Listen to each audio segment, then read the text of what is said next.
خب سلام، با آموزش سوم از سری آموزش‌های تولید ویدیو با هوش مصنوعی در خدمتتونم. باز با گوگل فلو و باز رایگان با کردیت روزانش میخوایم استفاده کنیم و رندوم بریم سراغ یک موضوع جدید. این کاری که دارید میبینید رو قراره که با همدیگه بسازیمش.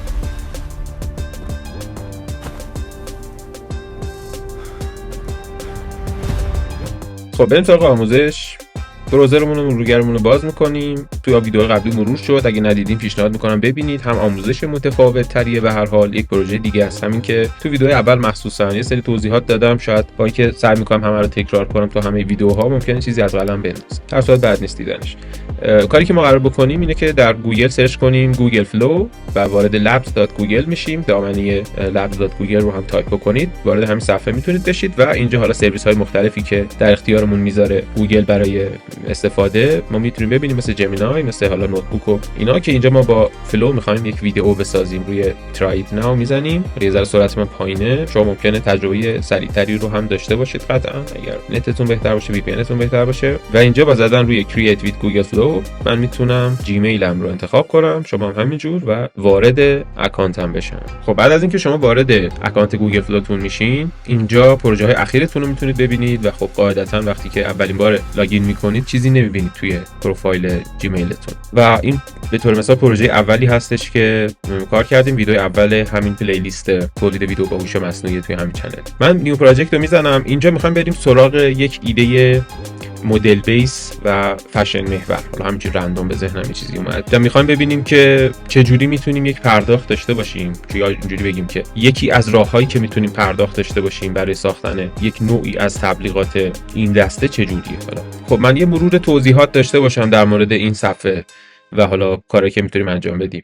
به صورت کل یا ما ویدیو میخوایم تولید کنیم یا عکس، که عکسش رو با نانو به نانو میتونیم تولید کنیم. در حالت پرو بهترینشه، 2 داره و لایت، و نوشته کردیت این کم نمیکنه ولی در عمل محدودیت داره، حالا بستگی داره به نوعش، حدود 7 8 تا اینا. تناسبات تصویر رو تعریف میکنیم که میخوایم 9 به 16 باشه، ورتیکال عمودی، یا اینکه 16 به 9 باشه هوریزونتال افقی، یا حالا تناسبات ما بینش 3 به 4 به 3 یا 1 به 1 مربعی. برای ویدیو هم به همین شکل تقریبا شرایط هستش، با این تفاوت که دو نوع فرمت تولید ویدیو ما داریم، یعنی یا آپشن اینجوری بگیم که میتونیم از فریم برسیم به ویدیو، از عکس برسیم بهش. باز دوباره در دو حالت به نسبت موتور جنریتورمون که اینجا اومنی فلشه به طور مثال، ما استارت میتونیم داشته باشیم، اند نداریم. استارت رو بر مبنای حالا فریم شروع میتونیم تعریف کنیم، با یک پرامپتی جنریت کنیم. در وو استارت و اند میتونیم تعریف کنیم که تولید بشه. کردیت هر کدوم از اینا متفاوته برامون، و همینطور که در اومنی فلش ما ثانیه رو میتونیم تعریف کنیم، چند ثانیه‌ای باشه.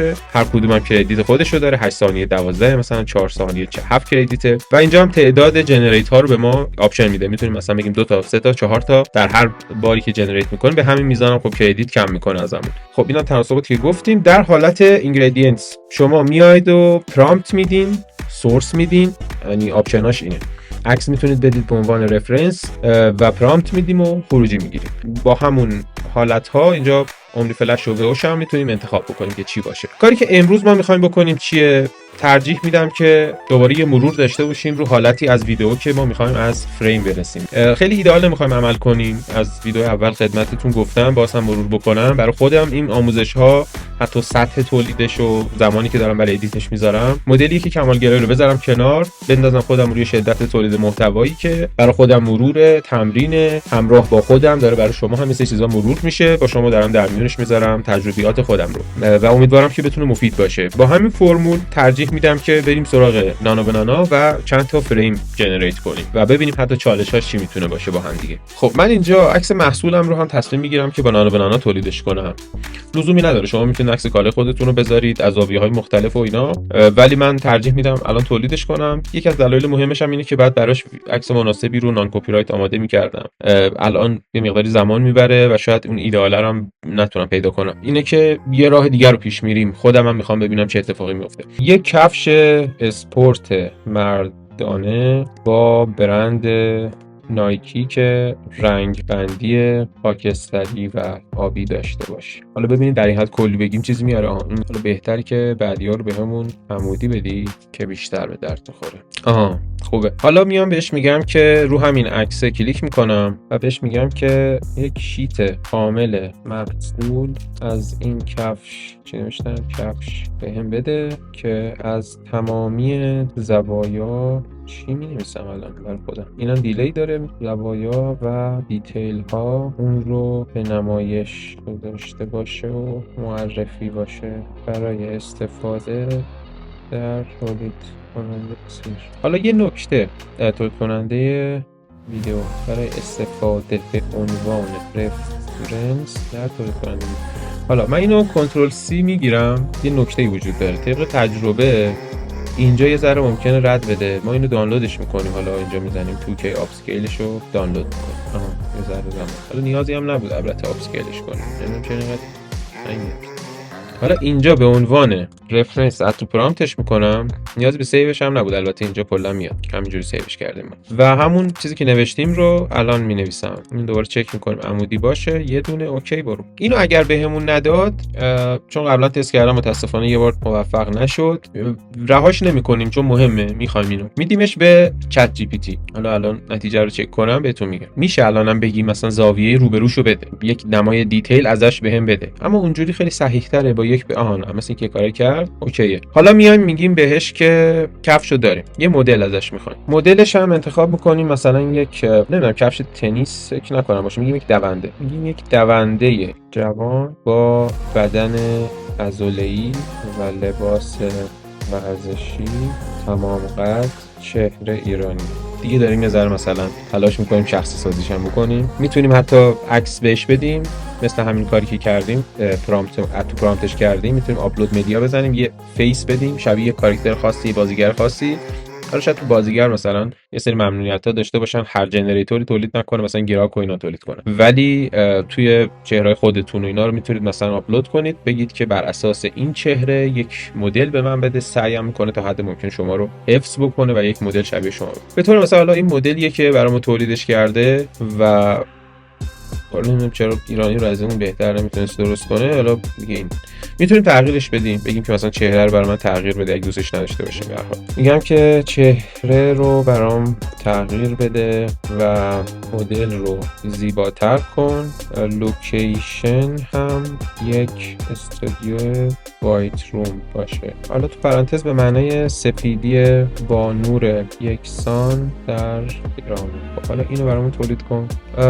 باز من اینجا اومدم توی عکس نوشتم به عنوان یک ادیت. بعضی وقتا تست کردم نتیجه جالبی نمیده. شاید درست‌تر باشه که عکس رو اد تو پرامپت کنم تو همون صفحه اصلی اینجا که بک میزنیم. اینجا عکس رو اد تو پرامپت کنم و اون رو میگفتم بهش. حالا ببینیم شاید این دفعه درست عمل کرد. اوکی، نسبتا ولی فیس رو خیلی کاری براش نکرد. این داره اون اخم آفتابشو برداشت، چون که دیگه سختگیری نمی‌کنیم، میگیم اوکی هدف کفشه. حالا میایم با همین دو تا چیزی که داریم، یعنی یک شات از مدل داریم، حالا مدلمون هم ازش رفرنس کاراکتر میگیریم، بهش میگیم که این رو هم شیت کامل کاراکتر رو از همه زوایا و دیتیل بدن و پارچه و لباس بهم بده. پرانتز برای رفرنس تولید کننده ویدیو و ببینید که نتیجه رو. خب ببینید همونجور که ازش خواستیم، هم از زوایای مختلف و حالا تا حدی، چون عکس خیلی هم با کیفیت نیست، اما جنس پارچه، طرح روی تیشرت، جنس شلوارک شورتکی که پاشه، شو دیتیل که البته ما شو دیتیل رو بعد فاکتور بگیریم اینجا. حالا اینا رو تلفیقی بهش میدیم ببینیم چیکار میکنه. تست میخوایم بکنیم با هم دیگه، ببینیم گوگل فلو میتونه اینجا چیکار کنه. من اینجا در ویدیو میام رو همون اینگریدینتس با اومنی فلش شروع میکنیم. یک 10 ثانیه 15 کردیت، یک دونه رو میخوایم انجام بدیم، جنریت کنیم و پرامپتمون هم نمیخوایم پیچیده کنیم. من فقط میام بهش رفرنس میدم، یعنی میگم که این کفشه اد تو پرامپت، بعد میام سراغ رفرنس بعدی میگم حالا این یکی کفشه اد تو پرامپت که شیتش بود، این یکی هم بعد دوباره تکیه مدل رو میدم و شیت کاراکتر مدل رو میدم و براش خیلی ساده توضیح میدیم که بر اساس عکس های، حالا این با دیلی مینویسه من، عکس های رفرنس از کفش و مدل دونده یک ویدیو سینمایی تبلیغاتی برای کفش درست کن که در باران و بیابان دویدن مدل رو با کفش نشون بده و از نماهای بسته و دیتیل و اسلو موشن سینمایی هم از کفش استفاده کن. همین رفرنس ها رو و همین پرامپت رو دقیقاً که من همین الان کپیش بکنم میدیم به وئو، میخوام مقایسه کنیم. و اشتباهی که کردم، حالا من ورتیکال عمودی نباید خروجی میگرفتم، بهتر بود که افقی خروجی بگیرم، حالا دیگه اشکال نداره خیلی. اینجا یه ریترای میخواد، چون نشد از فرصت استفاده میکنم، همینا رو دوباره بهش میدم و چون تا جنریت نشه خب کردیت کم نمیکنه. این یه چیز بهش میدم. چرا اضافه نکردم دوتا دیگه؟ این دوتا رو هم اضافه کن و درسته. اومنی فلش 10 ثانیه یه دونه بهمون بده افقی. اینم درست شد. unusual activity دوباره از این پیام ممکنه بده، شما چند بار این فلشه رو بزنید ریترای کنه و تا یکی دو بارش برای من که طبیعی بوده، به نسبت حالا اون نوسانات اینترنت و نوع وی پی که استفاده میکنید ممکنه این پیام هم بیشتر باشه، ولی خب کردیت کم نمیکنه، تلاش کنید تا به نتیجه برسید. خب این نتیجه رو بهمون داد. ببینیم چیکار کرده اومنی فلش.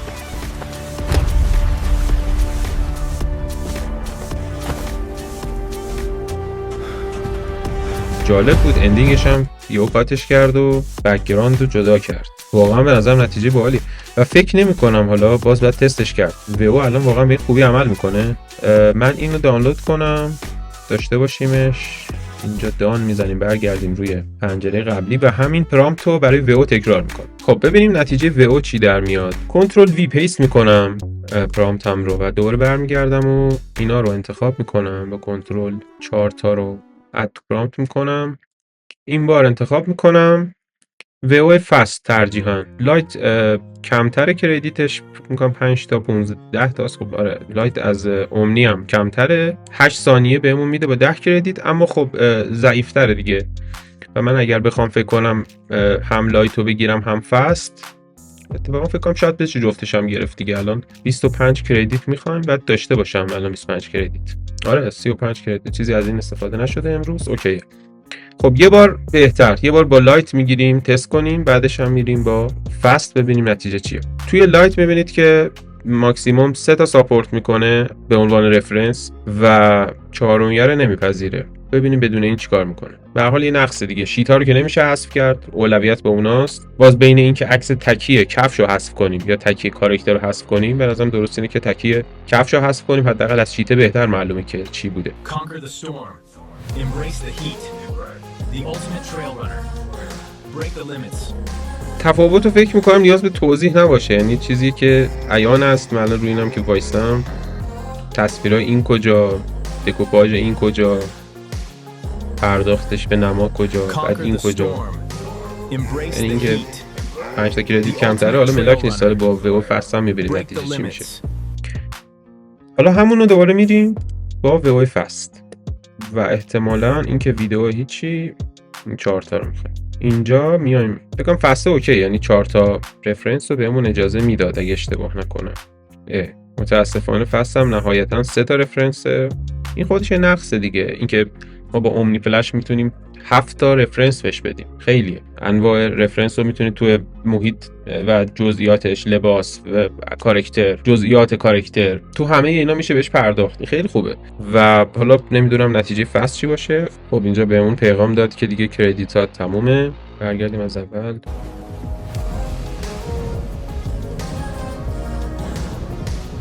ببین یه حالت مسخره‌ای داره، چجوری توصیفش کنم در مقابل اومنی فلش، و هیچ مقایسه از این بهتر نیست که من اینا رو یه ذره بزرگ کنم.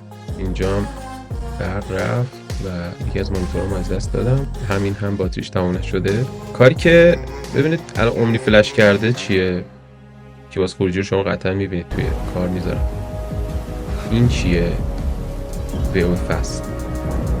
وئو لایت که اصلا یک نگم براتونه که یه جورایی در مقابل اینا. و اینه که به نظر من به نسبت سرویسایی که الان گوگل در اختیار ما گذاشته، کار کردن، پیشرفتن، شیرفهم کردن یک موتور ویدیو سازی که میتونه 15 کردیت کم بکنه، 10 ثانیه بهمون بده که اومنی فلش باشه، خیلی بهتر با این پرداخت به نما. ما اینجا فریم ها رو نساختیم، نما رو خودمون دکوپاژ نزدیم و با توضیح ازش این خروجی رو گرفتیم که نمیگم ایدئاله ولی خیلی خوبه. برای خودش چیز جالبیه. امیدوارم این ویدیو براتون تونسته باشه اطلاعات مفیدی رو مرور بکنه، جرقه‌های مثبتی رو براتون درست بکنه و تا ویدیوهای بعدی، آموزش بعدی که نورم هم بهتر باشه و در شرایطی باشید که برق داشته باشیم. خدا نگهدار. مرسی از توجهتون.